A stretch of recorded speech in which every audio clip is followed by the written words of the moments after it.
जय हिंद दोस्तों। तो कैसे हैं आप सभी लोग। आई होप आप सभी लोग बहुत बहुत अच्छे होंगे। स्वागत है आप सभी का मेरे चैनल अवेयर फार्मा में। और आज हम डिस्कस करने वाले हैं बी फार्म 7 सेमेस्टर में जो हमारा सब्जेक्ट है इंडस्ट्रियल फार्मेसी सेकंड का, उसका जो क्वेश्चन पेपर है उसमें जो सेक्शन ए पार्ट है उसको हम इस वीडियो में कवर करेंगे। बाकी जो अदर सेक्शन है सेक्शन बी और सेक्शन सी वो हम नेक्स्ट अपकमिंग वीडियोस में उसको जो है देखेंगे। और माफ़ी चाहूँगा आप लोगों से कि बहुत लंबे समय के बाद जो है आज मैं जो ये हमारी क्वेश्चन आंसर वाली जो सीरीज़ है सॉल्व क्वेश्चंस विद सॉल्यूशन वो स्टार्ट होने जा रही है फॉर 7 सेमेस्टर। ठीक है। अगर और भी आपको ऐसे ही अदर सेमेस्टर्स जिसके जो भी एग्ज़ाम आने वाले हैं KTU के, अगर वो कमेंट करेंगे तो नेक्स्ट जो सब्जेक्ट्स हैं उनकी भी जो है सीरीज़ आएगी। ठीक है। तो आगे हम डिस्कस करते हैं। सेक्शन ए आज हम डिस्कस करेंगे 2 मार्क्स क्वेश्चन जो हैं। पहला क्वेश्चन जो आज हमारा है वो है डिफाइन पायलट प्लांट। तो पायलट प्लांट क्या होता है? बेसिकली कोई भी एक प्रोसेस होता है जिसको हम लेबोरेटरी स्केल फॉर्मुलेशन में बनाते हैं। पहले छोटे लेवल पे एक लेबोरेटरी में परफॉर्म करते हैं। कोई भी एक नया ड्रग अगर मार्केट में इंट्रोड्यूस हो रहा है या कोई भी एक नया हम फॉर्मुलेशन, जैसे एग्जांपल ले लें कि अगर कोई सोप का कोई फॉर्मुलेशन ना लेना है तो पहले वो लेबोरेटरी स्केल बनता है छोटे लेवल पे।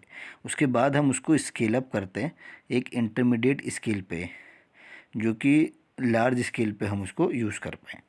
ठीक है। फर्दर स्टडी करते हैं, उसकी टेस्टिंग करते हैं कि प्रॉपर जितना अमाउंट हमने सोचा था उतना अमाउंट मिल के ये इतना एक्शन जो हमें चाहिए फार्माकोलॉजिकल एक्शन या क्लींसिंग एक्शन वो दे पा रहा है या नहीं दे पा रहा है। तो जनरली ये गाइडलाइन क्रिएट करता है प्रोडक्शन के लिए और प्रोसेस कंट्रोल के लिए पायलट प्लांट। दूसरा क्वेश्चन है हमारा डिस्क्राइब प्लेटफॉर्म टेक्नोलॉजी। तो प्लेटफॉर्म टेक्नोलॉजी ये एक सिस्टम और मेथडोलॉजी है जिसमें हम यूज़ करते हैं टू डेवलप और मैन्युफैक्चर करते हैं मल्टीपल प्रोडक्ट्स को। मल्टीपल प्रोडक्ट से आप ये समझिए कि जो ये एक टेक्नोलॉजी है, ठीक है, जो जनरली इम्प्रूव करती है एफिशिएंसी और क्वालिटी किसकी, ड्रग डेवलपमेंट में जो हेल्प करता है, ये प्लेटफॉर्म टेक्नोलॉजी जो हम यूज़ करते हैं।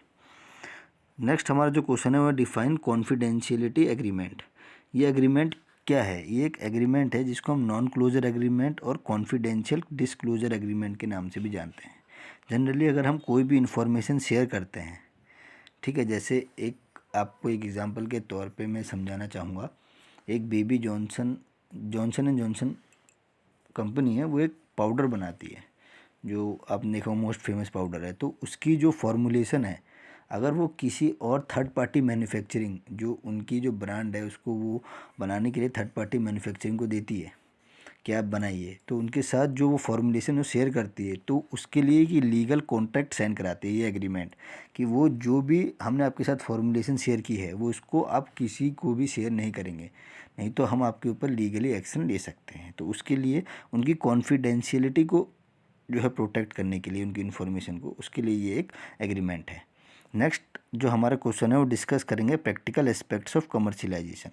तो कमर्शियलाइजेशन फार्मास्यूटिकल के टर्म में अगर देखें तो एक बड़ा रेवोल्यूशन है कि एक नए ड्रग को मार्केट में लाना और पूरे मार्केट तक पहुंचाना और पेशेंट्स के लिए भी अवेलेबल करना, जिसमें production, distribution, marketing, sales, customer support, ये सारी जो एस्पेक्ट्स हैं ये इन्वॉल्व होते हैं। नेक्स्ट हमारा क्वेश्चन है एक्सप्लेन करेंगे ड्रग मेटाबॉलिज्म और टॉक्सिकोलॉजी।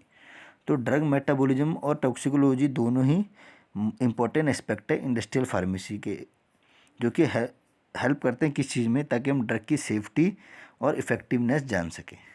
तो ड्रग मेटाबॉलिज्म क्या है? ये कॉम्प्लेक्स प्रोसेस है जिसमें हम इंजाइम्स और ट्रांसपोर्टर को इन्वॉल्व करके ड्रग्स को मॉडिफाई करते हैं डिफरेंट मॉलिक्यूल्स में, जिससे कि हम ड्रग को डिजाइन करें, उनकी सेफ्टी, उनकी डोजिंग, उन सब का ध्यान रख सकें।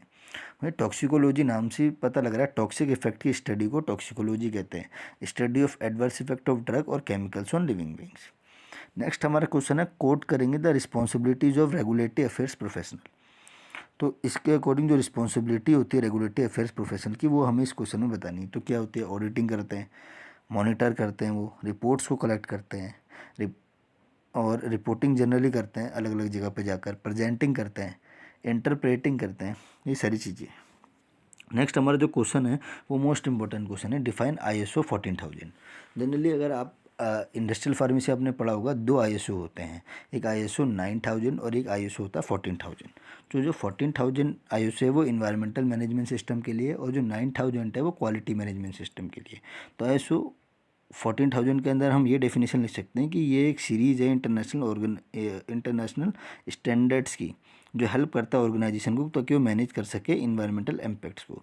जैसे वो हेल्प करें कि इन्वायरमेंट में जो पॉल्यूशन को रिड्यूस करें, वेस्ट को रिड्यूस करें, ठीक है। इन सारी चीज़ों को ISO 14000 के अंदर मैनेज किया जाता है। नेक्स्ट हमारा क्वेश्चन है, right a short note on GLP। तो GLP एक है गुड लेबोरेटरी प्रैक्टिसेस। ये इंश्योर करता है क्वालिटी और एक्यूरेसी कोई भी डाटा की, किसमें, केमिकल टेस्टिंग में, और प्रिवेंट करता है जनरली फ्रॉड को। गुड लेबोरेटरी प्रैक्टिसेस का काम ये है कि ये फ्रॉड को प्रिवेंट करने के लिए ये जो है GLP बनाई गई है, और ताकि क्वालिटी भी बनी रहे उसके लिए भी। मेन जो नेक्स्ट क्वेश्चन है, डिफाइन सिडीज को, ये 2 मार्क्स, 7 मार्क्स, 10 मार्क्स तीनों में ये क्वेश्चन आ सकता है, ठीक है। तो उसको, इस टॉपिक को अच्छे से पढ़ें, not for semester point of view, but ये अगर आप कोई गवर्नमेंट एग्ज़ाम देते हैं, एम्स, ESI, रेलवे, उसके लिए भी इम्पोर्टेंट है। और आपकी जो, अगर आप कोई फर्दर स्टडी M.Pharm में भी जाना चाहता है, रेगुलेटरी अफेयर से करना चाहता है, तो उसमें सिडीज को मेन रोल प्ले करता है, क्योंकि ये मेन गवर्निंग बॉडी है इंडिया में, किसके लिए, ड्रग, कॉस्मेटिक और मेडिकल डिवाइसेस के लिए। सिडीस्को क्या है, एक central drug standard control organisation है। इसका मिशन है to protect and promote public health in India. Public health को प्रमोट भी करे और प्रोटेक्ट भी करे। ये एक सेंट्रल ड्रग अथॉरिटी है जो कि डिस्चार्ज करती है फंक्शन को, असाइन कौन करता है, सेंट्रल गवर्नमेंट को असाइन करती है under the drug and cosmetic act.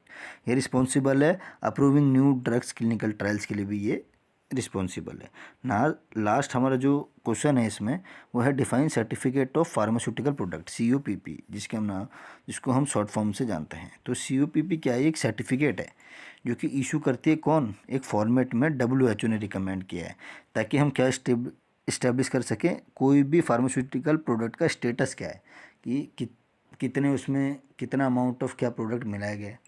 तो ये सर्टिफिकेट ऑफ फार्मास्यूटिकल प्रोडक्ट है। ये जब सर्टिफिकेशन मिलता है कोई भी फार्मास्यूटिकल प्रोडक्ट को, तो उसके अप्रूवल के लिए ये सर्टिफिकेट ज़रूरी है। और ये कंफर्म करता है कि प्रोडक्ट जो है मैन्युफैक्चर हुआ अंडर GMP गाइडलाइंस। GMP क्या है, गुड मैन्युफैक्चरिंग प्रैक्टिसेस, ठीक है, शेड्यूल M जो आपने पढ़ा होगा फार्मास्यूटिकल जूरिस्प्रूडेंस में। तो मिलते हैं नेक्स्ट वीडियो में 7 मार्क्स और 10 मार्क्स के क्वेश्चन के साथ। धन्यवाद।